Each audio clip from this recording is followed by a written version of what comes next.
Hi, this is Muscle for Two Line Music Hut's Entertainment Report podcast. And today we have a very special guest with us today. He's been in the entertainment business for over 15 years. He's won 2 times Caribbean Comic of the Year, Nubian Comic of the Year. What? Fastest Rising Comic of the Year. Who's that? Today we have the one, the only, Jay Martin. What's up, folks? It's your boy Jay Martin. What's going on, B? What's going on? I'm good, bro. How are you doing? I'm great. In order to get me to come all the way out to the East, it's got to be for good things. And definitely, my man Muscle, you got me out here, bro. How you doing? Family. I'm great. I'm happy that you're here. Good. You know what I mean? So we can definitely record this history down and let everybody hear and know what you've had in your head and your experiences throughout your life. Wow, this is good. It's not very often people get to come out and ask me about my life, but I'm always down to do it for my boy, and let's get to it, bro. Come on, let's make it happen. Cool. So, I know you've been a comic or you've been in the entertainment industry for 15 years. Well, I've been a comedian for about 15 years full time. I made that jump about 15 years ago to do this full time, and it's been amazing. I was with a telecommunication company before this, and I remember saying to myself, boy, Jay, if you don't have a gig for like 2 weeks, I'm going to go back and work in the telecommunication field. And to God's blessing, my friend, I ain't been off for 2 weeks. So don't even lie, man. Unless I'm on vacation, God is good. So this comedy thing is working for me, man. Definitely. I worked my way up. It's been So good. how did you get into the entertainment industry, period? What was the first thing that got you in? Wow. It started early, man. It started when I was young. For those who don't know and you're listening to the podcast, do your history on Mr. Martin. I am the younger brother of Mr. Devin, Mr. Metro Martin. That's guy with there. Ease up the pressure. Hey. I was in his band. I was a background singer. I did background vocals along with some other very nice celebrities, and we sang. We were like the Black Eyed Peas of that time. And I got my stage presence from my brother. My brother's a musical genius. I figured I'm going to be an entertainer somehow, and it was a great experience. And from there, I got to learn the stage presence. So we were good. We won Best Rap and R&B Album in 1993. So yes, your boy Jay Martin does own a Juno. Hey. How'd you know? But yes, we got a Juno Award. It stays at my dad's house.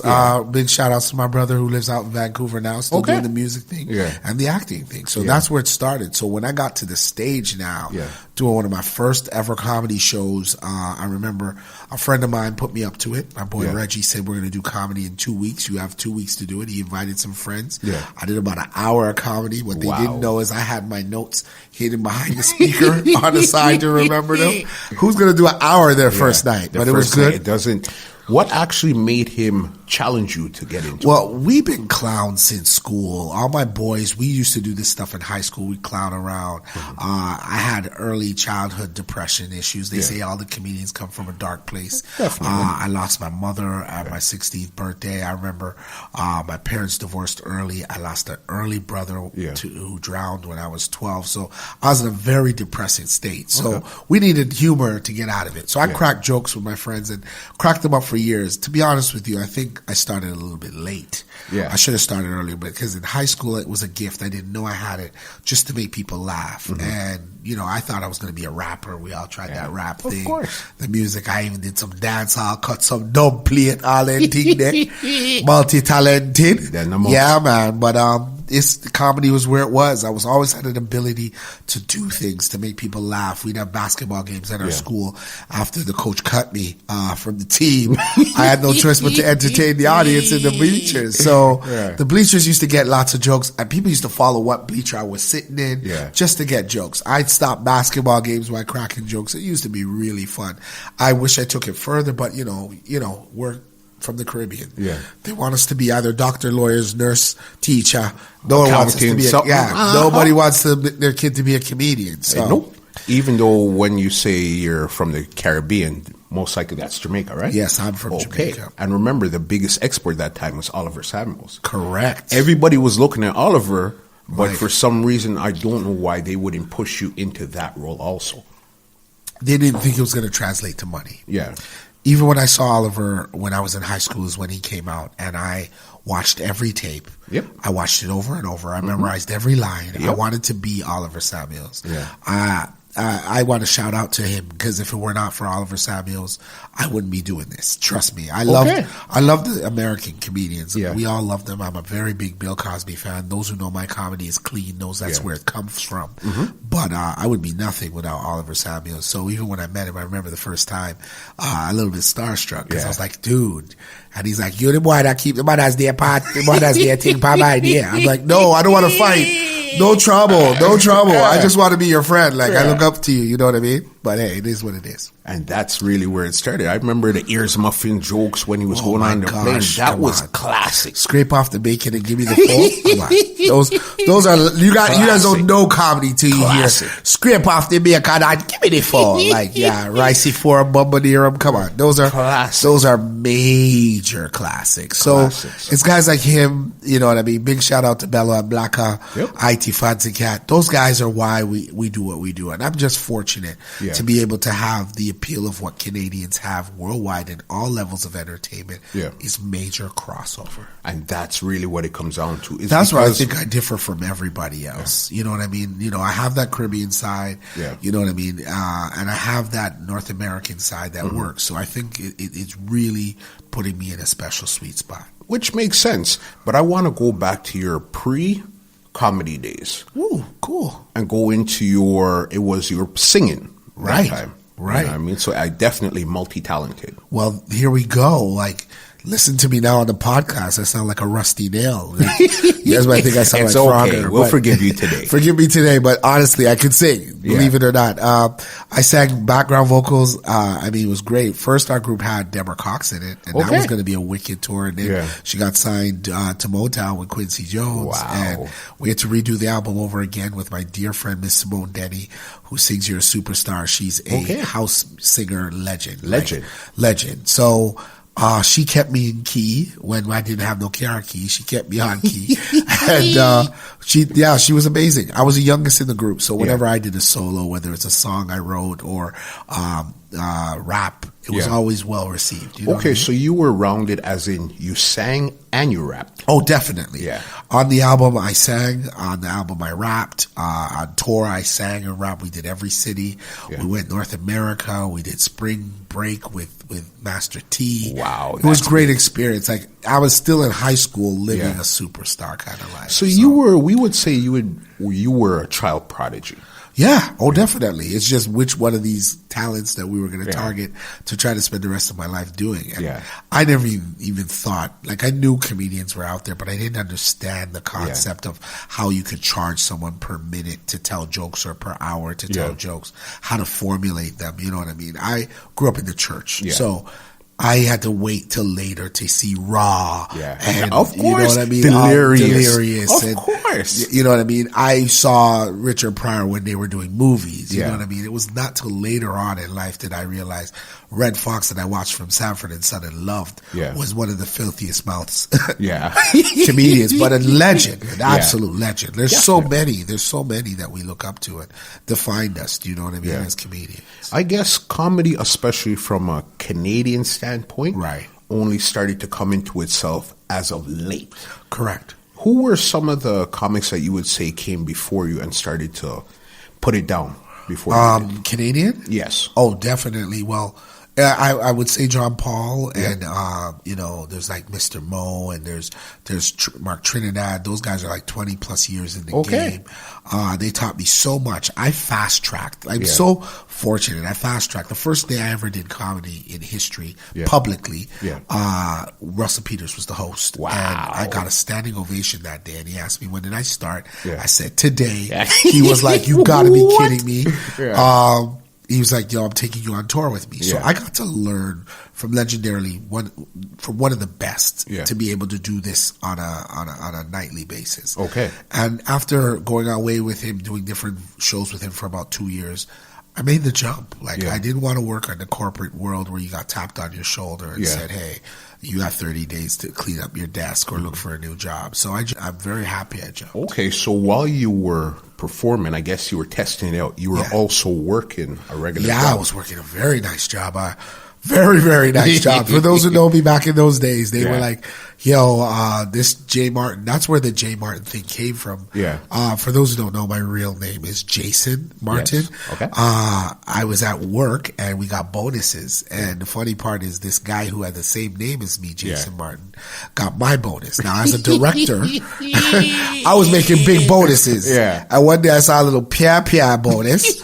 And I was like, who is this? Yeah. You know what I mean? So I changed the system. I went in and called myself J-A-Y Martin, changed my desk plate, all of my stuff, and I got the big bonus so they didn't confuse it this time. Yeah. That's crazy right there. Just like, what's the chances of that? Somebody else named Jason Martin working there's in the tons same of place them. and never There's giving tons of them. There's tons of them. I don't know how many J Martins there are, but there are tons of Jason Martins. Okay. It's a very common name, apparently. I had no idea. I just know you. I meet him all the time. I checked into a hotel, and one time the guy checking me in, his name was Jason Martin, and he was born the same day. I was like, yo, so I still got to pay for this hotel or what? Well, no, you can't take care of a brother or what? Nah. And he's a white guy, so somebody has my credit. It's all good. So I guess back then that's what actually set you up for today. Oh, it did. You know, it's so weird. We never know when our calling's coming, but it was. It was like I'm being prepped because the entertainment came with Devin, the singing came with Devin, the music came with Devin. The corporate world just showed me how to diversify myself. You know what I mean? We have comedians that are out there and they have this conception that comedians are poor. Yeah. I don't think they're poor. I think they just don't have the experience on how to do business. That's really what it comes down to. Yeah, they're so busy working on being funny and waiting for who gives them a chance to show that they're funny, where I never needed that. I always had a fan base. I always had friends. I always had supporters that were ready to see what I was working on. I went from managing singing groups to singing myself to, you know what I mean, putting on parties. Like, these were things I did prior to doing comedy. Was always a part of you. Entertainment, some way, somehow, was always a part of you. Lived within us. So that's where it was. So it's part of what you've done and where you were going.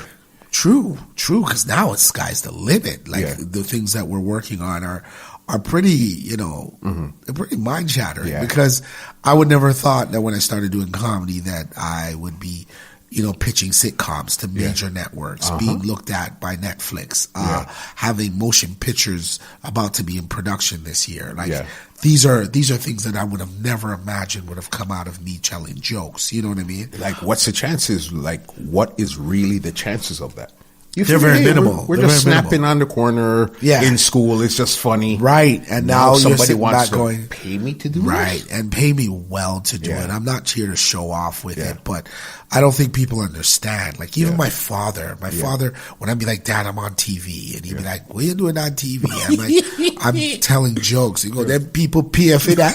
Like, you know what I mean? He just doesn't conceptualize the fact that I go on stage and talk foolishness. And he comes paid for it. Yeah, he doesn't understand. He's like, he goes, man, I do carpentry work. Your mother was a cook or baker. You do work, but you go up there and chat fat and you get paid for it. I don't understand. I'm like, that is not for all of us to understand. Hey, it's just for some of us to do and some to understand. Talents. But that's amazing. Let me just go back one more time. Sure. In history, and then we'll get to present. Sure. What were some of your memorable times when you were in the singing part of your career?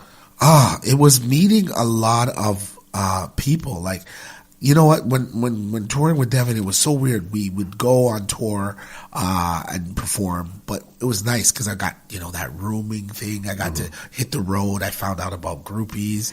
They're crazy. One showed up at my room. I didn't even know how you found it in Winnipeg. Wherever you are in Winnipeg, why don't you go to your home and stop knocking on young boy's door? She goes, I can be anything you want me to be. I was like, how about some sleep? Can you be sleep? Like, turn it on some sleep because I need some. Like, it's just crazy. I learned that all early. So now that I'm older, I'm not really fazed by a lot of the foolishness. That's kind of a memorable moment. A big memorable moment was when my brother, we were supposed to go to tour to do spring break in Florida, and he did something silly, wasn't allowed to cross the border. So they wanted me to do the whole show myself. Wow. And I practiced. Was it as you? No. Or as I don't him? even know, because I was the youngest, so I don't know. They were like, Jay, you got to do the show. Did you look like him, or they were just more concerned with how it sounded? I guess it was like, well, they paid for a whole band to come here, and Devin's supposed to be here, so Devin and the Metro Squad. So it would have been, I don't know if I wouldn't have called myself Devin. I don't want to be my brother. Not that bad. I hear we look alike. People see Chris. People, I love, big shout out to my man DOC. One time he saw it on Instagram. He was like, and I was like, happy birthday, brother. They're like, wait. That's your brother? Like, no one really understands it. And because he hasn't been in the T-Dot for so long, they don't know. But it was experience. But he got through last minute, and he got there. But always a troublemaker. I remember after the show, he was so lit that he was throwing like cans of beer off his balcony. And boy, in Daytona Beach, they don't have gunshots. They have rifle shots. You know what I mean? Backed by two big dogs. So I had to save his life one time. Me and Master T, shout out to you for saving my brother's life that day. But those experiences are the ones I remember from That's my really past. one of the big ones you remember. Yeah, and getting the Juno Award, like going on stage and walking up there. Okay, so you actually went to, where were they keeping the Junos at They time? kept it at Sony Center. Okay, so it was in Toronto. It was in Toronto. So you guys that year. attended the actual ceremony. Here's the big part about that. Yeah. It was one of the first times. So, there was the Maestro Fresh West was there. All of these people were having their years. And I'm not sure if Maestro won the year before or the year after. I'm not going to lay the claim. It was that era where they were just starting to recognize rap music. Yeah. And I remember they said, guys, you won the Juno Award. And we all were dressed up. I remember we had designers. I remember I had to wear some overalls, like overalls that are dress pants ones. You know what I mean? And we all got on stage, but they made sure that they gave the award during a commercial break. So when you're like watching the TV, you're like, while you're away, these Negroes that rap and sing, we gave them an award while you were away. And it's funny because my brother said it. Like, he was such a... I respect Devin for that. He just said it straight. He goes, thank you for the awards. Thank you for the people, the producers, Capitol Records, rah, rah, rah, rah, rah. But it just figures out rap music can take a big step, but we take a step back because, look, here we are getting the award at a commercial break. And the crowd booed him because they were like, boo. Yeah. They didn't get it. Like, you know what I mean? He was They didn't understand what he was trying to say, the point he was trying to make. They figured you should just be happy that you get an award. Monkey in the jungle. Enough said. You know what I mean? Coolest monkey in the jungle. My brother was like hell to the no. Yeah. You know what I mean? I respect him for that. They didn't get it. They were like, Negroes, you got an award. You should just be up there and say happy. Yeah. No, we want the world to see the award, the country to see the award. No, it's just changed. But that was memorable. And do you remember what year that was? 93. 93. And how long were you guys banned before all of this? It all happened so fast. Like, it went from, he did Mr. Metro, the video, then the record deal, then we're recording. So Mr. Metro was the first single off the album, or was before? It was before. It was before the album came out. It was a grant. Wow. So we got a video grant, and he put it together and made the song, and from the grant is what got us the album. Okay, so when he did Mr. Metro, you guys weren't a band at that time. No. He was a solo act. He was solo act. And then he put together a band after. A wicked band after. Like, wicked band after, What made him decide to put together a band? You know what? It's funny because that's not his first strike at it. Devin had albums, records on the radio from he was 15, 16, a child prodigy. He had a reggae band from high school called the 20th Century Rebels, which to date, I will tell you, if you know your history, was one of the greatest reggae bands to ever touch Toronto. We were before Messenger. Remember Messenger? Yeah, of course. Well, not we, because I was too young, but they were before Messenger. So I'm a child going to Bamboo Club to watch my brother perform with them and Sting and UB40, and those guys used to pass through those places. So we would go there, and Chester Miller, and those guys were early. So I'm seeing stages from I'm a child. So this is why, people are like, oh my God, don't you get nervous? I do. Yeah. You're not a real comedian if you don't get a little nervous before you go on stage. You have to. That's the energy right there. But walking out and smashing like stages there's no feeling. It's like unbelievable. Like, I mean, my first stadium show was like 5,000 people. Keith Baker did a New Jack Swing tour. Yeah. I remember I came on there with, I forgot the guy's name who used to do the morning show at Flow. Yeah. Rich Fagan, Hollywood Rich. He was like, and they had Tony on there, but Raphael Sadiq wasn't there. Yeah. And Rich was like, I don't want to go up there. The crowd's going to boo. I'm like, you're joking. I went up there and I was like, yo, man, these guys sound like Tony Phony. When they sang It's My Anniversary, someone needed to get a divorce. I was like, yo, when they sang It Feels Good, it did not feel good for me. The crowd was losing their mind. Yeah. So that was what set the tone. And then Ice Cream Concert 8,000 and Beatrix slammed that. So it got really big quick. You know, who's this guy that just goes on stage and says what he wants and he's funny. And, you know, the help endorsement from Russell made it all the better. Definitely. So I guess at that time, Russell was already an established comedian, or he was on the come up also? Well, he was on the come up, but he was established. Like, I mean, he was already making big money per shows. I remember going to a show with him, and he might remember this. We were going to a daytime show at I think it was Seneca, one of those colleges. And when we were on our way there, they were like, Russell, can you do another show? Yeah. And he was like, no, I don't like doing day shows. Yeah. And he was like, we'll pay you $7,000. He's like, you can keep your $7,000. Wow. I was like, man. I'll take that. Exactly. Are you hiring? I'll take it. He goes to me, Jay, you'll be good one day to the point where you'll be able to reject $7,000. And this was still on his come up phase. Yeah, I was still at my workplace. So this was like, close to 15 years ago. That's amazing. Yeah. So just now that he makes $50 million a year. Cheers. Hey, cheers. Big up, Russell. So I guess you guys are all coming from the same area? Yeah. How did you get in contact with Mr. Peters? Now or then? Then. How was the connection in the first connection place? there was just that coincidence that we did that same show together and he heard me. Okay. But from then we came close. Russell, then when we went to Montreal, our first trip, we found out we're born in the same hospital. We're born in the same week. We're 2 days apart. Wow. We have a lot of similarities. His dad passed of cancer and my mom died of cancer. So we have that kind of bond together. But, you know, people get famous and they don't change, but they have different friends. Yeah. So I was in LA recently and hailed him up. He's like, come check me. So we still talk. I have his phone number. It's not like, oh, you can't call him. But you have to call my people and my people get back to your people. I got a hold of all of his people. When I need to. I don't abuse it. I don't want nobody to abuse it. When I'm rich, so I hope you don't give my phone number out to everybody. Sorry, people, I'm slightly under the weather. Please bear with me. But slightly. But that's what I still definitely respect about you. When I called you, I said, let's do this podcast. You said, you know what? I'm a bit under the weather, but let's do it anyhow. Yeah, man. Because there's a lot of stuff we need to talk about. There's a lot of stuff happening. My life is about to take a hold. I'm taking on this year as my own. For those who haven't guessed it, you haven't seen it all over my social media, it is now 2018. This is my year. I'll give you a next joke. I call my brother and I'm like, yo, man, it's my year, man. He goes, what's the year is this? I go, it's 2018. He goes, shit. I go, why? He goes, because I should have called this year 2017. I go, you are such a prick. He goes, I'll have to wait till 2020 Devin. I go, get out of here. It's JT all year. So I guess comedy is something, you know what? Entertainment and entertainers is what runs in your family. It does. Yeah. It does. You guys like to crack on each other. We crack on each other. My nephew, I think you guys have probably heard of him or seen him in some of my clips. Grumpy. Big up Grumpy. Yeah, and he's not just a chicken maker like me. He's very funny. I remember we did a show. And you know, we all grew up in the church, but we did a show.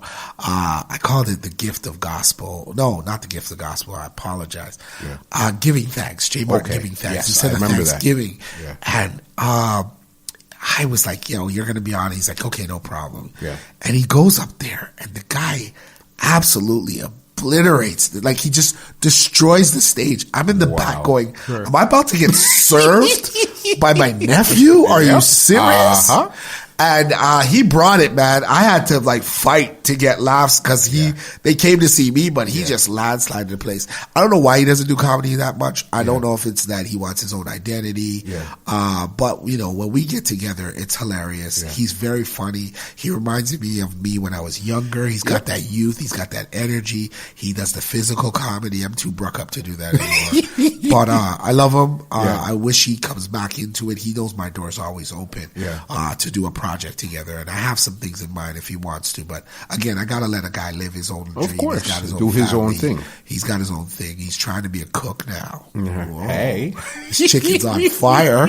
Grumpy's chicken. Hey, So, shameless plug. Big him up. shameless plug. Yeah. But he knows his uncle is a mean cook too. Yeah. So we know when it comes to your famous oxtail and curry goat, legendary, and fried chicken and stuff like that. We definitely know. So, Legendary. What is it that you're not good at?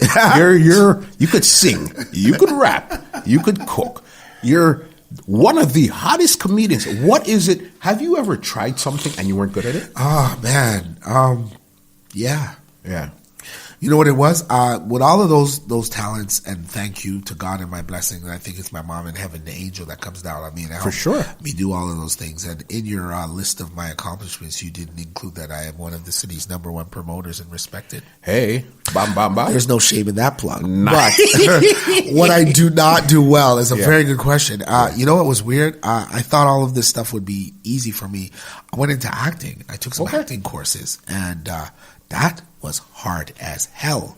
I remember going to my acting teacher. I did it all of last year, and wow, it was an eye opener because I thought, comedians are actors. It's just supposed to be natural. That is hard as hell. There's some actors in the city. That's all I gotta say. Because I get a role, I lose it out to someone. Now I know when I went to auditions and I didn't get them, why I didn't get them. These dudes are like, "You ready? Okay, and action." And they go like, I was like, "Yo, how do you not break character?" Like it's unbelievable. So I'm not saying I'm not a good actor. I'm just not as good an actor as I am. That was one of the few things that you actually tried your hand at. That and I didn't kill it 100%. Oh no! You tried out any sports before? Oh yeah. Oh yeah. Since you mentioned sports, no, it's funny you say that. No, it's weird because I'm not here to brag about it, but that's why I didn't do the music, because my brother was a musician. I was more the sports. I was a soccer player. So, I set high school records for goal scoring. I thought I was definitely going to North Carolina or one of the big schools in the States. A couple smaller schools were looking at me at that time, but nothing big panned out. And I broke my leg after setting like 50 goals in a season, so I thought soccer was it. You know what I mean? I grew up Adventist, so I got to go to church on Seventh-day Adventist? Seventh-day Adventist. Here too. Yeah. So you know what this East. Oh, Toronto East. Yeah, wow. Mountain SDA. We're Sevies here. Lucky this is not Sabbath, or else we'd have to be eating Swiss steak. Friday sunset. Oh, yes.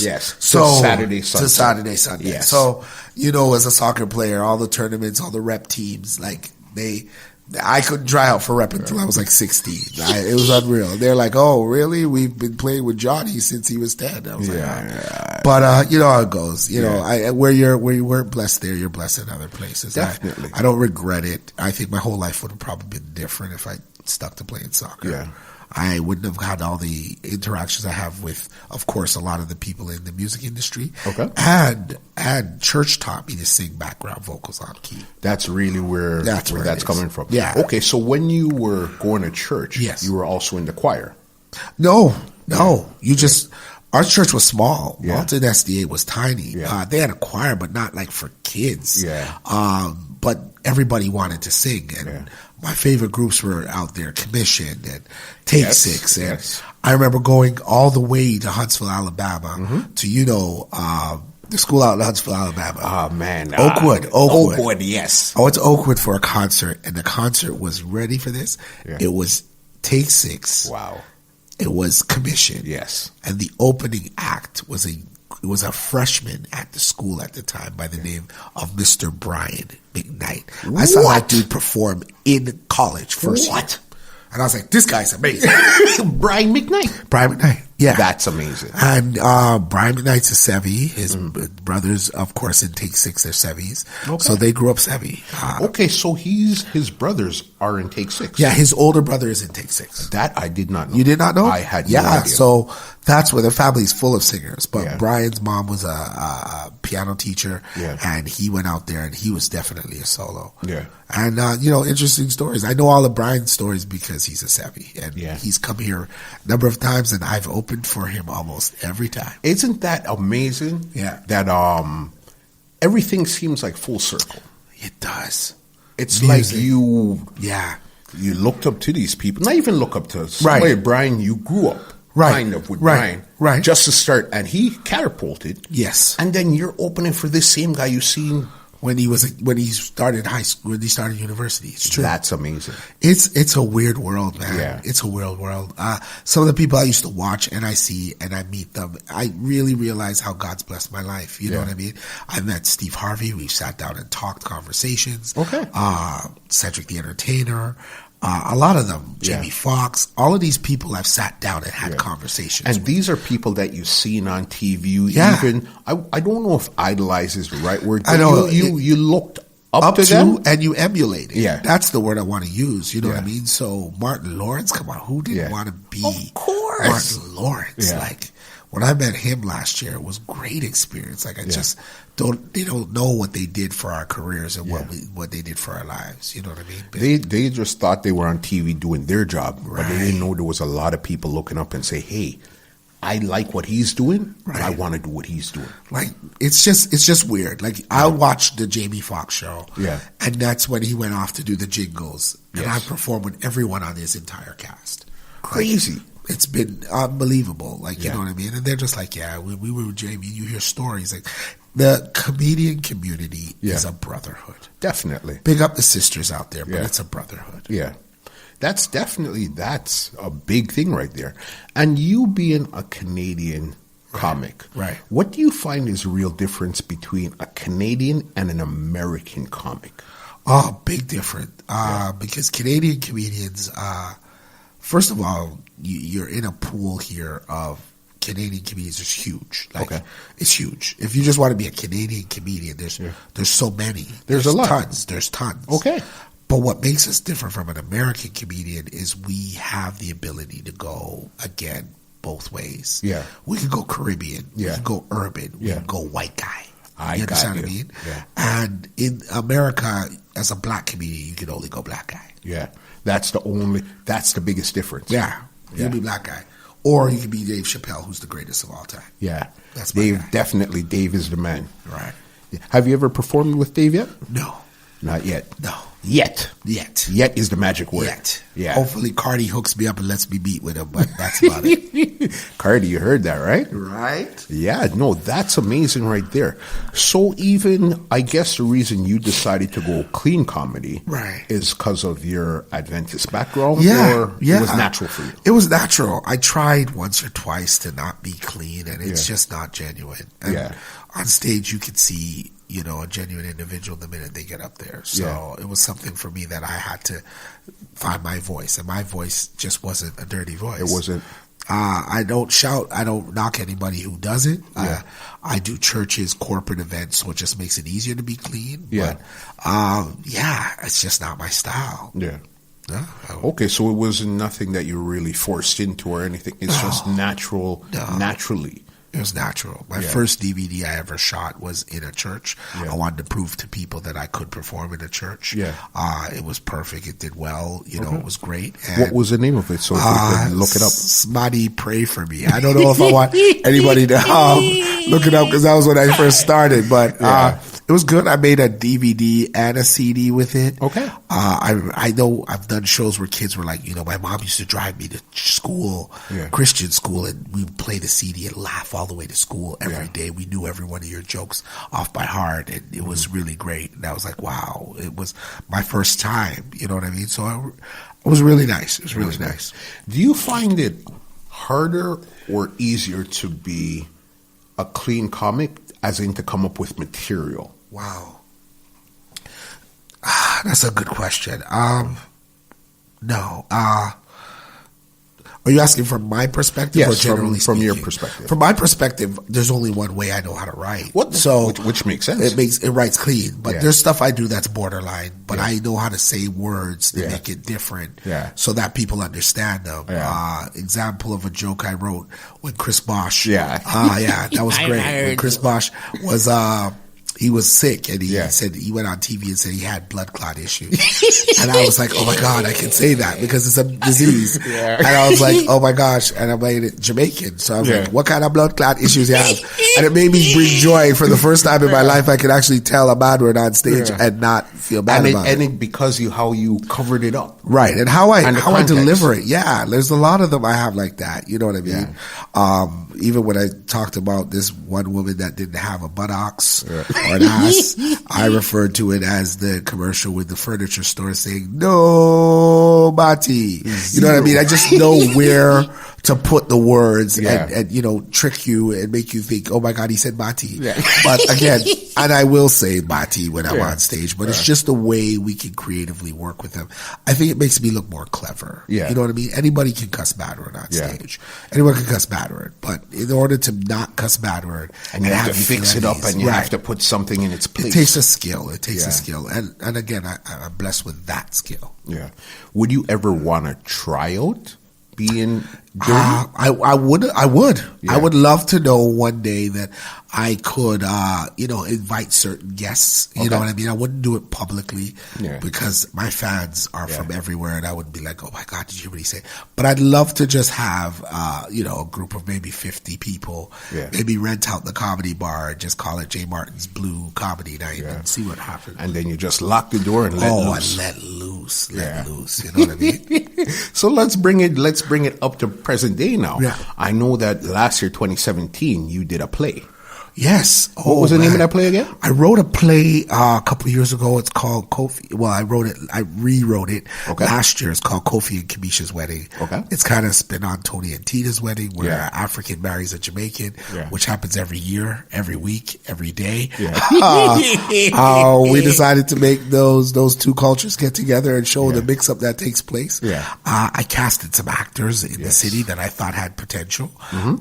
Some very good ones came out. Big up shout outs to my man, of course, Black's Done the Place. I mean, not Black's Done the Place, but Blacks from Black Reaction, Yes. And of course, Senior Gunboy. Yep. They did their stuff. DNA Band. There were so many people. Oh my Yeah. God. Trisha Shirley came and sang. Wow. I created an experience Yeah. that I think hasn't been matched in the city in terms of a dinner theater with live band, with singers, with comedy, with a whole heap of food, African food, Caribbean food. Oh, so there was really the food from the countries. Oh there. yeah, we had Okay. we had your rice and peas and jollof jerk rice. chicken, and then we had jollof rice, Yeah. and we had suya. I know what suya is. We had plantain. We had all of those stuff. We had all the stuff. It was really good. It was really good. I think hats off. I couldn't ask for more. We sold out that show. All seats were all sold out for every show. So we got to bring it back this Father's Day.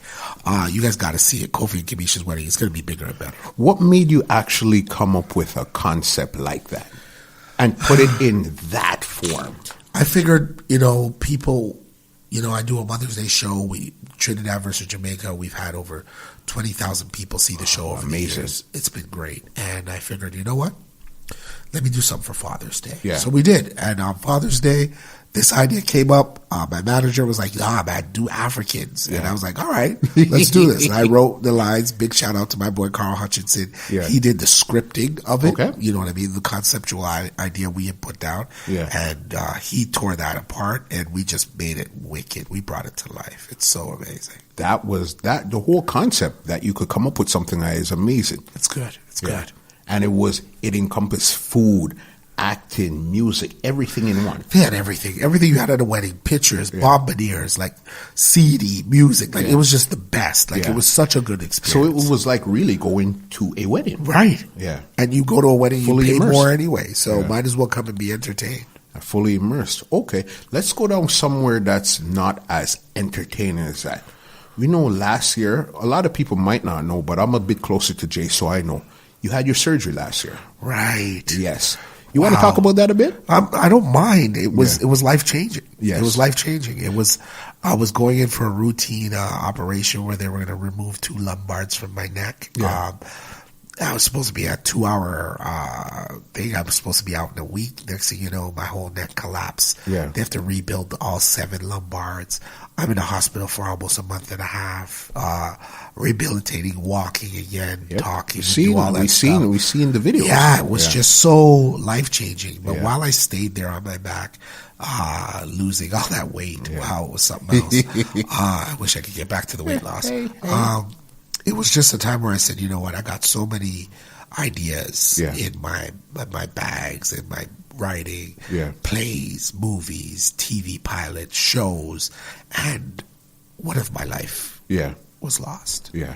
You guys would be looking at, oh my God, look at all this stuff. Look at all this stuff, the material that he had that nobody actually seen. I started living. I just started living. I just said, we're going to do this. We're going to do this. And I'm so happy we got the play done. Yeah. We did a lot of stuff. I got to do some material on it. And there's still stuff more to happen. There's a movie that I wrote that I have to get done. Okay.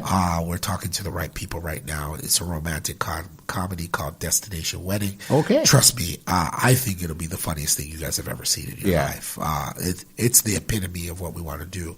As you guys know, lupus is dear to my heart because my daughter has that disease and is still fighting it and doing well. And I'm thankful for all the prayers and support we get on a continuous basis. Everywhere I go, people ask me about her. How is she doing? She's doing phenomenal. I know she's in college right now. Yeah, she's year 2 at Western. Girl's a bomb. She's my inspiration. She keeps me going. All my other kids know I love her, love them dearly. Jaleesa just fights so hard, so it helps me to fight hard. Definitely. And she's doing well. I would love to do her fundraiser to a big level. Like, not these, no disrespect, but I think as a whole, I'm coming from a corporate world where I watched my company raise millions of dollars for sick kids. I seen celebrity galas beyond celebrity galas. You know, what we're doing and grabbing a little corner to do a fundraiser is kind of soft. You know what I mean? If you're going to do it, let's just do it. I want to raise $1 million. You know what I mean? I want to do the right thing. So I align myself with people that do that. You know what I mean? Big companies that do that.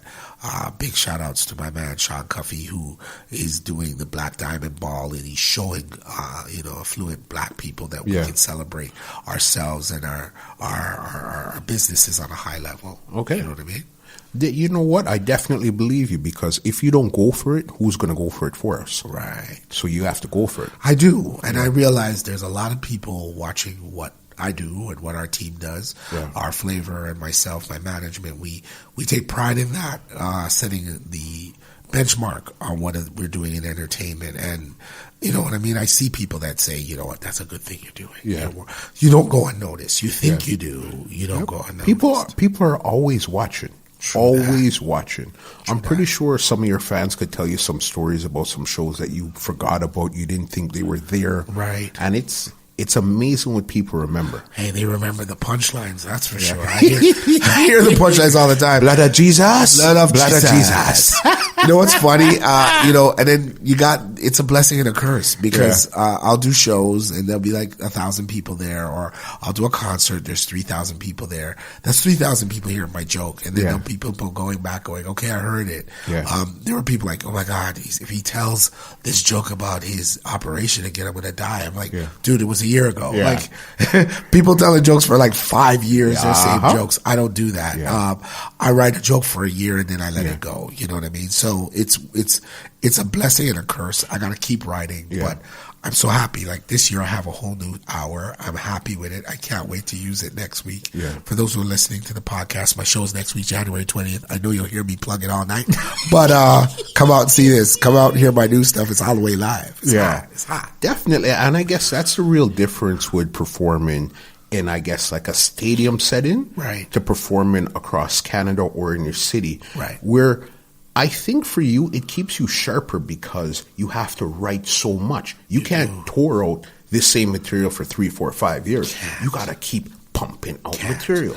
And it has to be original material. So, you know what I mean? We're going to talk about, if I'm going to talk about what's going on in society, everybody has a crack at that material. So I got to write something about personal, family, my own line, my own lyrics, my own way, or else someone else can tell the joke. You can't go to a show and someone tell a Jay Martin joke. It used to happen in the beginning. Oh, my jokes used to get stolen all the time. All the time. And I would hear was my it jokes. Boldface? boldface, change it, word here, word there. Yeah. Comedians get really bent out of shape about it, but how are you going to talk about blood of Jesus? How are you going to tell that? How are you going to tell that joke? And you weren't there. Yeah, how are you going to tell that joke? Yeah. We beat here. How are you going to tell that joke? Like, I write jokes that you can't tell. Yeah, because you weren't there. You weren't there, and didn't experience it. You can't tell it yourself. Like, you got to make up a son. You got to go and make up a kid. The kid has to have glasses.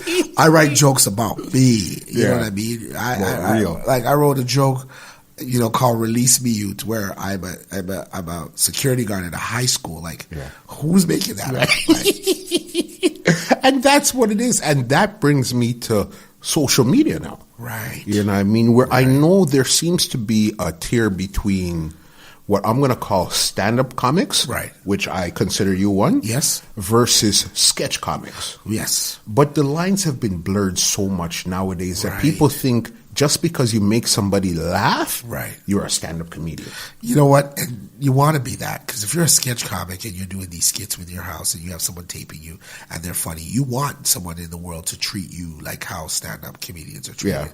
I'm not going to lie, between stand-up, sketch, and internet, stand-up gets the most praise and the most money. Yeah. So why wouldn't you want to be a part of that group? Hey. But what ends up happening is, there's a transition when you're from your bedroom taping with your friend and being quirky to standing up in front of 1,000 people and having to deliver this. You can't be like, okay, set up the scene. Hey, and they used to doing it in 1 minute intervals or 30 seconds or whatever, Instagram. And take again. Okay, we got a good. Mix, bed. All right, perfect. This face, that face. That don't happen on stage. No. And that's generally what it is, because I find that there's a real disconnect now between, as I said, stand-up comics and sketch comics from the internet. But right now, a lot of people, me personally, I didn't realize there was a difference until I brought it to my own attention last week. I said, hey, hold on.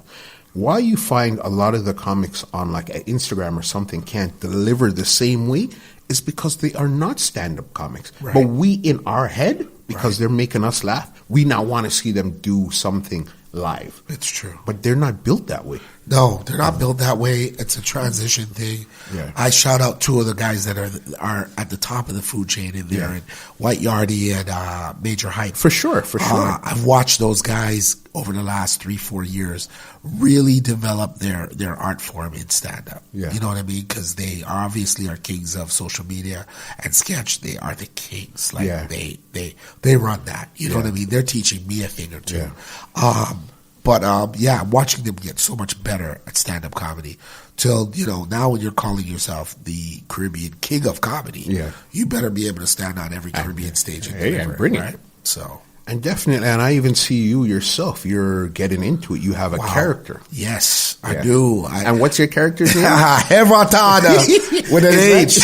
No E. Stop calling him Everton. His name is Hevatada. And I like him because he allows me to be that guy. Yeah. That guy that I want to be. The guy I want to be around my friends is Everton. Yeah. Jay Martin is the polished, clean-cut guy. Yeah. Hevatada is just the guy that will say what he wants to be. He's my alter ego, and I really love the opportunity to bring him to life. And trust me, people, I will be bringing him in a way that you guys will never imagine in the next few weeks. You're just going to enjoy it. So he's somebody that you do on social media, but you also bring him to life as a real life character also. This will be the first show I'm bringing him on stage next week, Saturday. Yeah. So he's going to come out on stage. He's going to do a bit of stand-up. Yeah. You know what I mean? Not a lot, just a bit of stand-up that you guys are going to enjoy and where this alter ego comes from. Yeah. How did you even come up with his character? You know what? Trust me, he's always been there. Yeah. He's the guy that when I was a kid doing dub plates, he's the guy that wanted to be that full yard, business guy. One of my best friends has a father who is Everton. He's Everton. He's the guy that used to just say, "Yo, but I like all certain uncertain things I go on. Don't know if you drink tea every morning is a critical point in that man's life." You know what I mean? Like, he was so that guy, and we were like, "Is he real?" So my brethren's dad was that guy that we all were like we were like, he can't be real, and Yeah. that's where Everton comes from. He's my friend's dad, Yeah. but he's my alter ego Yeah. of things Everton will do. I could never really do it like And get away with it Get as away with Jay it. Martin. No, Jay Martin So can't it's get away with it. Everton. Everton. He gets away with And it. trust me, he's going to be doing stuff you guys would never imagine, like Yeah. give marriage counseling lessons. He's going to be cooking.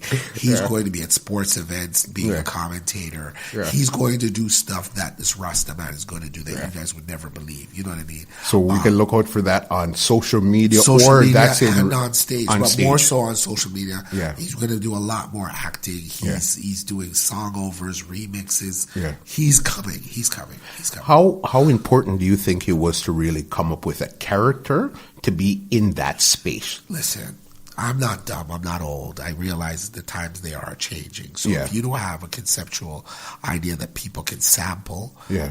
you're losing the game. Because Yeah. the older people that used to come out to all the comedy shows, all the parties, they are doing what we found in our youth. They're Yeah. finding Jesus. I don't know what took y'all so long. We've known him our whole life, and we're fine. Hey, I'm good. Yeah, so they're finding Jesus. They're not going out as much. And, most of them are older. Yeah. And they're going through life changes. They're going through midlife changes. They're Yeah. going through losses of parents that are putting them in depressing states. And they're not coming out. So Yeah. if they don't come out, Yeah. then I don't live. Yeah. So I need to get the new, fresh people. And the new, fresh people, I'm sorry, they are coming through social media. Yeah. If you don't make No, them for laugh sure. on social media, Yeah. they're like, who the hell's Jay Martin? Yeah. And my fan base was huge, like huge. I always had 1,000 people, 1,000 people, 1,000 people. The numbers go down because other people are getting older, and the newer people are going, who's this Jay Martin guy? So you need to always keep fresh and active and in in touch. that space. And in touch, yeah. Yeah. Because I know when I went back on YouTube and stuff, I've seen that you've had videos and stuff on YouTube. So you've always been in the space, Right. but I guess you're going full into Yeah, the I space gotta with a jump character. in. I gotta jump in with the character. I gotta jump in with the branding. I gotta go another level because to match what this movie is going to be. Yeah. If I'm just your average guy, it's just a bunch of guys making an independent movie, and Yeah. I want to make a motion picture. So Yeah. it's just where it's gotta be. Do you have any other characters that you'll be developing, or right now it's really Heverton? Yeah, Is the I think it's Everton, the character. I'm being very leery of and respectful of the sketch world. Yeah. The sketch world, those guys have a bunch of different characters. I like how they do that, but Yeah. I can't see me going out with, hey, today I'm this guy, today I'm that guy. Yeah. I take it differently. I just want to do him for now. Yeah. Who knows what happens in the future? But for now, that's all I'm really. he working might buck up a bridge, and a bridge might say a thing to him, and then something else evolves from Right, there. But right. right now, this is what's working, Right. and this is what you're gonna keep it to right now. Trust me. Well, definitely, because the first time I remember I seen him, I almost died. Yeah, because he's it's serious. really Everton, but it's Heverton with an H. Right. And everyone knows that. Yeah. Everyone knows that. But it's like when you ask your mother what your grandmother's name was or whatever, they're gonna say a name and you're like, that's not how it's pronounced. Yeah. But it's like that's how he sounds, so that's Yeah. how he deals with it. You know what I Yeah. mean? And I love that. I love that. He's a yachty, he's proud of it, and he's not ashamed to bring it down, and he's gonna be everywhere. Like Yeah. trust me. You're gonna Yeah, see no, him. definitely looking forward to that. So let's Yeah. switch gears a little bit. You've been performing now over 15 years, right? Yeah, professional. Tell me probably one of your hardest places, whether it was a place you went to Right. or a time or something that was really difficult. It's like Wow. these people are not budging. Wow. My first 6 months of comedy, I got booked at Niagara Falls, Fallsview Casino. Wow. I thought I was the greatest thing since sliced bread. Yeah. I get there looking for my name on some big sign. But no, I'm in the back room where they lose money, where the people that lose money. That's where dreams go to die, and that's where they sent me to kill dreams. And, make them happy. Yeah, they paid a nice job. I think it was like $2,000. Wow. It was really nice, but Yeah. I had to last 30 minutes, and I barely got past 20. Luckily, Mark Trinidad was there to save my ass. Yeah. But I took it in the face because Yeah. broke people. When you just lost your mortgage at a casino, there's nothing to laugh about. No, There's no. nothing to You're laugh coming back in this room to sulk. You're not Yeah, coming back yeah. here to Oh, laugh. Yeah, who's this guy? Die first.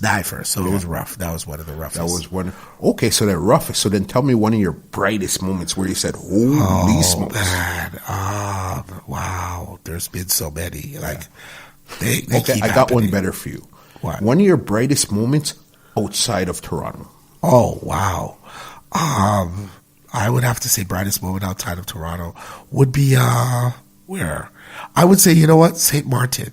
Okay. I went to St. Martin not knowing, and it's weird because the guy who books the St. Martin shows, people kept telling him to book me, and he wouldn't book me. He was just like, I saw his YouTube of 20 years ago. Yeah. And I shout out to Trix because Trix is like, no, the dude's funny. Yeah. And when I got there and killed it, it was nice. It was a real good feeling. And he brought me back like 2 more times after that, which goes to show, you beat that monkey off your back. That was a great experience. That was one year. And how about in the city now? 1 year, it's almost like you're performing in front of your peers and you said, yes, I did it. Man, there's so many of those. Like I'm blessed. There were so many of those. There was like, Ice Cream Summerfest, we did 8,000. We rocked the house. People wanted us back. Yeah. And just recently, I can't even lie, the One Love Reggae movement at Sony Center. Oh, and also opening for Tracy Morgan. He was like, I was really impressed with your skill. Okay. It was a nice feeling. And just recently at Sony Center, it looked like we got a lot of new fans, and they were like, who's this J guy? It's nice to know that when you have big acts that are following you, people want to know when the MC's coming back. Because so that's a praise. That's a praise, and I'm very grateful. And that was one of your big moments in the city. Yeah, there's been a lot, but I've been blessed, but that's been one of the big ones that I remember. Yes. And what do you find is a difference in performing in Canada, America, or the Caribbean? Caribbeans don't play. Yeah. They don't play. They fly you out there and you think it's wonderful. Oh, the island, the beaches. Let me get something to eat. You got that jerk chicken? No, you're in your room going, Jesus Christ, that better be funny. They don't play. They don't play. I've seen people lose their life on stage. Trust me. Big stars, big celebrities get their face kicked off clean. Like, and what would you say would be the toughest island to perform in? Jamaica. Let's stop right there. Why are we talking? Why are we talking? You always say there's no comparison. There's no comparison. Yeah. Jamaica's a battlefield. Yeah.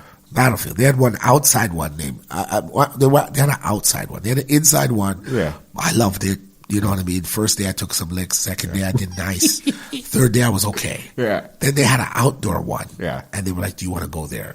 No, thank you. I learned my lesson. No, I'm not going out there. The outdoor one, they can fling things after you. And you know they're notorious for that one there, Oh, my right? gosh. Jamaica's not easy at all. And how about performing in the States? What do you find is the real difference between the States and Canada? I think, right now it's getting smaller. The difference is getting smaller. Before it was really different. Canadians were more storytellers. Okay. Witty. Yeah. Americans were more like, you ever do this? You ever do that? You ever do this? You ever do that? They were more examples of things. Now the gap is coming a lot smaller. Yeah. You have intellectual comedians that are out there. And I'm not saying they're not smart. I'm just saying they were able to talk. Like, you got to think of how when we grew up in the park and we're saying, remember when we grew up with Jamaican parents? Yeah. They're doing the same thing, but they don't have Jamaican parents. Yeah. They're doing it American style. Yeah. So, you know what I mean? You can tell jokes on stage how you used to get beaten when you're at your cousin's at Christmas. Yes. You can talk about having to have to eat oxtail or cow foot for lunch. You can talk about, you know what I mean? You can talk about the fact that when your mom had to cool your tea, she had to grab 2 cups and pour 1 cup into the other one. Cool on, they're too hot. Pour the second cup back in. Pour the third one back in. Like, why is the cup so hot? Why must we pour the tea from 2 cups for 6 minutes? Mommy, cool it? Yes, mommy. You're just spilling tea. Why wouldn't you just leave it sitting down and wait for it to cool off? It's crazy. Why do you have to juggle the tea? We have to juggle the tea before we drink it. You know what I mean? We all know about the fact that we eat soup at piping hot heat and have to chew on hot potatoes and cool it while we're chewing. Why is that pleasure? Why is that pleasure? Like, it's all of the things we all grew up with, but that's how Americans tell jokes. Yeah. And here, we can only do that for so long before someone's like, oh, okay. Yeah. I can do that too. Yeah. We're so hard here in Canada. We eat our own young. Yeah. I don't understand these people. So do you think it's harder to become comedic rock superstar here or in the States? And what's the real difference? It's impossible to become a rock star here. Yeah. Right now it is. You know what I mean? There's some young guys coming up. They're so good. Yeah. I follow them on Instagram. They're so intelligent. They're so smart in their delivery. They just don't have no following. Yeah. You know what I mean? In the States, that dream of I can sell 100 CDs out the back of my car Yeah. and become a millionaire is reality in the States. Yes, it's a different feel. They have more people, they have more, but it's changing here. Like the urban content is not just black anymore. Trust me. Yeah. Indians talking, all of them talking. Everybody talks like that. So it's coming. It's just someone has to tap into it and make it real. Yeah. No, but I think, to tell you the truth, that it definitely will be here within the next, between 1 and 3 years. Hopefully. And hopefully you're here for it, or you're the one that actually does it. Because you have the skills to do it. It's just, I don't know if the people, then because you're tangible, they might not appreciate you as That's much. the key here. Toronto, you don't be in touch with the people, you lose. Yeah. And if you're too in touch with the people, You lose. you lose. Yeah. So it's a state of like, you got to be careful. So I'm sorry they're going to miss me because I have to make the transition. Yeah. They're going to miss me for a little bit. But people know that your boy Jay Martin's always going to be Jay Martin. Yeah. Something's just got to give. Yeah. Something's got to change. No, because I think it's only, especially in the urban market, it's only since the advent of like Drake, Weeknd, Justin Bieber and stuff that we're used to bona fide Canadian superstars. Right. I'm talking outside of the Celine Dion's and stuff. Oh, yeah, The me too. urban Me too. superstars. Our urban superstars of comedy, it's so difficult because look, rap's got it, singing's got it, acting's got it. You know what I mean? It's just the comedians got to get it. And you know, the best guys, I name them that I believe are the best guys. And, you know, we're all working, we're all trying our best to do that. It's going to take maybe a united effort. Yep. We're going to have to all kick the door down together. To send it through the send door. one man through. Because I think you guys are the youngest out of all of the genres of entertainment. When I say youngest, Right. we've had the maestros. Right. We've had the Deborah Cox. We've had Glenn the Lewis. Devons. We've had all of those. Glenn you know. Lewis, yeah, But all of we've those. never had, before your crop, and I'm saying your crop is, I consider you like the Russell Peters, Right, the right, Tricks, the right. Jean Pauls, the Mark Trinidads, all of you guys. Before you guys, there wasn't really anybody else. I know. Besides Kenny Robinson, there wasn't really much to angle it from. And I agree with you. Yeah. There is no Drake without Maestro Cardi in them cats. No, for sure. It was what started it was the era of the Maestro Mishimi. Right. After that, that was the Cardinal, the Chauclairs, the Socrates. Right. And after that was now the Drakes and Correct. the Weekends. So it's a stepping stone. Everybody needs a stepping stone. But at one time, there wasn't any Canadian or Toronto pride. Correct. And now it exists. So I think if you find the right formula to go through that door, it would be slightly easier than, say, 5-10 years ago. Well, the formula is exactly what you said. I have to connect more to the youth. Yeah. Because my age, Yeah. They're not gonna send it out up there like that right They're now. not sending it up there. Yeah. No. So as long as you connect, which I know you can and which I know you always do, And I will. yeah, Yeah.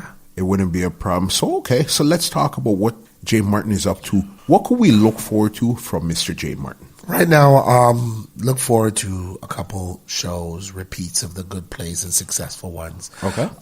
Some business adventures. I've united with some business companies that allow me to do bigger and better things, like dream tours that I'm going to be doing through Dubai and so many places. Okay. Towards the year end. Yeah. Look forward to this motion picture again. Yeah. It's going to be an unbelievable ride. I'm starting to tour my show. Jay Martin's comedy series is going to tour. Yeah. Starts on the 20th of January, then moves to March 31st and April Fools in Montreal. Okay. Look for some more philanthropy stuff. Yeah. I'm really turned on by that. I really want to be able to leave my benchmark and leave, the opportunity to help those going forward. You know what I mean? I'm coaching some people that are doing comedy that are coming up in the fields. They work hard. One thing that I do respect about the new up and coming comedian is their work ethic. They go 5 days a week sitting in comedy clubs working on their material. Okay. Day in, day out. The only problem I have with it is their style. Yeah. They become too resemblance of the other comedians they're performing around, so they all kind of sound the same. Sounded like so the individuality is getting lost, but the work ethic, it's there. ridiculous. And they don't watch no color thing. Like, Yeah. it's not like when we were growing up where we said black jokes are for No, weak. no, They don't watch that. It's a whole pool of them. Yeah. They moving into houses together. They're Yeah. renting them together. Okay. They're putting in that work. It's a real movement out there. Oh, right it's a now. movement. They're coming. Yeah. They're coming. I don't know who's going to back them, who financially supporting them. I don't Yeah. know their business plans. Yeah. But Yeah. their talent pool, they're coming. They're coming. You're coming hard. They keep me on my P's and Yeah. Q's. And that's good. Well, at least you're plugged in to know what's there. going on. Yeah, you You have know to what I be. mean? Because when you start to feel like, hey, I've been in it for 15 years. I'm Jay Martin, so you guys have to come to me. When you start developing that type of attitude, Right, is it's when done. everything starts to go down. Cool. You know what I mean? So let's get to the show. When is it? The 20th of January? Yeah, the show's happening, ladies and gentlemen, this upcoming Saturday, January 20th at the Queen Elizabeth Theater, Jay Martin's Comedy Series, where I'm going to be presenting to you, my good friend from Los Angeles, Mr. Manny Maldonado. All my Latino people, you got to come out and support this guy. He's hilarious. He does great impressions. I also have Aisha Brown, one of the hottest new female comedians from Toronto. She's really good. And this girl I lucked out with, I saw her open up for Cat Williams. She opened up for Chris Tucker. She opened up for Martin Lawrence. Okay. And now she's opening up for Jay Martin. I love it. Her name is Melanie Camacho. She's from the Girls Trip comedy tour. Okay. All you people who love the Girls Trip, you're going to love her. She's super hilarious. She's the reason why I'm writing so hard. She's going to be so funny. It's all backed by my band, the Recipe Band, and my DJ Kid Finesse. Okay. And myself and Our Flavor, we present it. Tickets are only $25. You can get them at Ticket Gateway and usual outlets, including my man Muscle over here. Right here, yes. You know, you got it in Granny's, you got it in Nicey's, you got it at Shine Barbershop. It's all over the city, so people have no excuse. At a mere price of $25. Come on, man. That's a movie, man. Yeah. That's a movie with some popcorn. I don't even think you can get movie and a popcorn for $25. But come check it out for laugh. We have a VIP section that we just brought in where you can get food and drinks served to you at an assigned seat at only $40, man. It doesn't get any better than that. Please, people, come out and support your own. Do not eat your own. Come out and support your own. It's been an icy cold winter, so it's time for you to come out and laugh, man. And I got a bag of laughs for you. Your boy Jay Martin going to present it this Saturday, Queen Elizabeth Theater, January 20th. Get your tickets at TicketGateway.com. All new material. All new material. I'm not even going to tell a bully beef joke. Yeah. Like, I'm coming Wow. that brand new, B. And that's big because I seen you perform the bully beef joke. I think it was. I started it in about March, April, so I think I did it for Mother's Day. Yeah. Yeah. And that tore down the place. Oh, it rips down the place. Yes. So now you're past that. You retired him? I'm past. I'm We're on retired, something man. else. It's new. It's down to new and improved, Yeah. man. We good. We move on. All right. So before we get out of here, you actually get to ask the listeners Right. a question. I do? Yep. Just any question? Any question. Okay, listeners, why? Oh, no, I won't say that. I'll say listeners. Here's my question for them. Why would you support someone you don't know and you stop supporting the people that you do know? Yeah. I'd just like to know, like, let us know what it is we do. Are we just, is it a fad or is it a thing to just love other people's who aren't putting the work you're putting in? Like, I really want to know, like, I want to be better. I want to give my listeners and my viewers and my fans the best. So what is it going to take? What do we need to do more for you guys to be giving us the love and support that you give, like a Cardi B, wherever she's at, we're there in the winter, sleet or snow. Like, what do we got to do to earn your worth? Yeah. And that question was from Mr. Jay Martin himself. Before you get out of here, give them your handles so they can find you. Yeah. So people, if you want to find your boy Jay Martin, I'll start with Instagram. That's Jay Martin Comic on Instagram. Twitter is Comic Jay Martin. So just kind of switches up. You know me on Facebook, Jay Martin. You know how to get a hold of me. Contact me through my management, which is Our Flavor. You can get them at 647-828-8674 or email Eugenia, EUGENIA at ourflavor.com. Don't forget to check out my website, jmartinent.com. All right. You see, listen, I definitely saved this until the end of the podcast. I'm going to tell you guys the truth here. This is actually the second time we recorded this. You know that, right? Second time's a charm. Yeah. The first time. Tell them why. Why am I sniffling and I'm drinking water? Tell them why I'm back here again. Yes. The first time I forgot to push record on Jay Martin's track. That's really what it is. Let me be clear, people. Dude had me talk for an hour and not record me. You know how dry that is right now? You know, that is time we cannot get back now. But hey, I'm back for round 2. That's a brethren. Yeah. Trust me. That's why I had to talk about it. Because if I left and did not talk about it and we spoke about it off of air, the listeners wouldn't get the true experience I wanted them to get and make them understand how good of a person you really are. Man, thank you. Thank you. And Muscle is amazing. I like what you're doing. All your podcasts, people continue to support this guy. He's working on making this the greatest podcast ever. Don't be surprised when we turn big superstar with this. So I hope he's learning from it. I hope I was able to entertain you for the short time we were here. Short time. We could have paid a mortgage in this time. But anyway, thank you so much for having me, Muscle. You are a champion, man. Keep doing what you're doing, bro. Maximum respect. And again, that was Jay Martin. Check him out on all of his social networks. Don't worry about the little sniffling and all that. That's a real brethren. He does it for the culture and he does it for his friends. He said, you know what? For the love, we don't do it for the likes. You see? All right. This is Two Line Music Hut's Entertainment Report podcast, and we're out.